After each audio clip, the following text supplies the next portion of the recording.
And now, it's time for another Dice Tower review with Tom Vasel. Hey everybody, today we're taking a look at Dice City Crossroads. Dice City is a really fun game, and if you don't know what I'm talking about, this is an expansion for Dice City, so you should probably go watch my review of that first. But this is the second expansion for Dice City. The first one was All That Glitters, which adds gold. Crossroads, however, adds gold. It's, well, not the exact same expansion, but it's very similar. It's another small expansion. The third expansion, I believe, is bigger than these first two. But let's see what's in this one. More stuff, basically. I'll show you.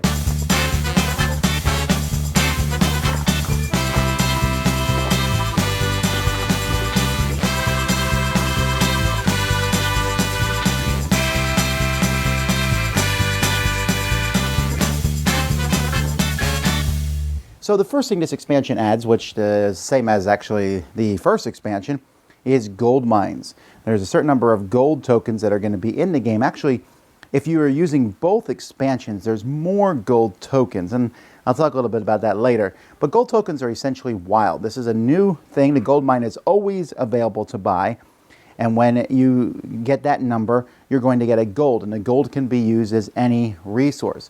Gold also is one of the ways that will trigger the end of the game. And there are a few buildings that use gold. For example, here you can place one gold on the bank. So you have this bank building, you put gold on the bank, or you can remove any amount of gold and get like one of each resource for each gold removed. Really like this. The gold buildings are what make the gold. The wild resource is cool, but like this is probably my favorite building in this expansion, conservatory, where you pay gold and then put 5 stars on 5 locations. The next time you use their ability, you get that token. That's just really fun, right? You get a gold, and then you use this gold to put points all around your system and collect those points. It's just a fun, useful card. Here you can pay a gold to add 3 to your army. There's also a lot of other cards in the game. Here you get a star for each column in your city with at least 2 of those locations. There's more. There's more, I believe is the first expansion that uses columns. It was funny, the rules actually explain what a column is in case you don't get it right. Here there's some that work with trade ships. This you can deactivate to get a resource for each trade ship you have, which could be really powerful near the end of the game. Or here, this one's worth a point for each trade ship you have, and I like that. Here you can use the ability for any location in this column. Move any unused dice to their row's location on this column, so there's more columns. Here, use the ability of any 2 locations in your city, and then you deactivate them afterwards. I really like this one, but it's kind of pricey because you're deactivating this and then deactivating 2. But it does give you that jump up to use 2 locations in your city.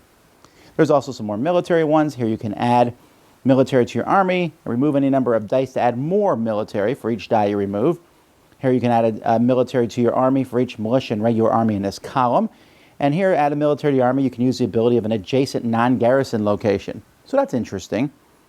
Here's more column stuff. Choose 2 other locations in this column. For each one chosen, get 1 resource that's part of its cost. Okay, that's interesting. And here you can pay 3 of 1 resource to get 5 of the same resource to deactivate it. A trading post. This is kind of a basic one. You think, oh, that should have been in the base game. Well, maybe. Well, now it's here. Now, I mentioned that you can mix the expansions together, this one and the first expansion, and you can just put them all together, which is what I would recommend, because why not? There's quick play, which is just adding them together, random, where you shuffle them together, and then a full set where you're going to pick some of the buildings of each type and put them in. But this is kind of a lot of work to do this, so to me, I just throw them all in because it's not that big of a deal.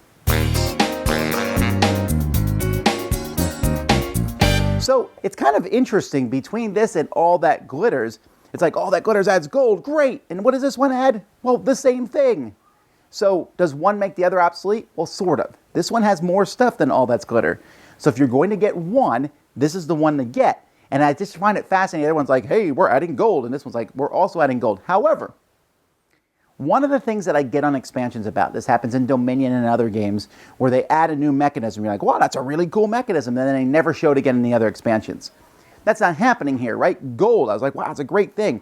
This one also has gold. So as much as I want to make fun of this, at the same time I have to sit there and go, well, that's what I'm asking for. You're right. So that's good. Gold is such a great mechanism. It's like one of those things that even people who have never played before, I'm just going to teach them with this stuff straight up. Both this expansion and the first one can be thrown in. You never played the game before, and these don't add to the complexity at all. They're simply more stuff, and more stuff is good. This one comes with more disabling tokens and more point tokens too to make up for some of those cards. And some of the cards are really cool and fun, but none of them are that complex. So if you like Dice City at all, of course you should get this. It just adds more variety. That's basically what it is. Now, could those 2 mini expansions been combined into one bigger expansion? Probably, but I guess this way you can add a little bit at a time. But I've played with both of the expansions put together, and it's just an easy throw into the game. So, yeah, like I said, I was sitting there going, ha ha ha, it's gold again.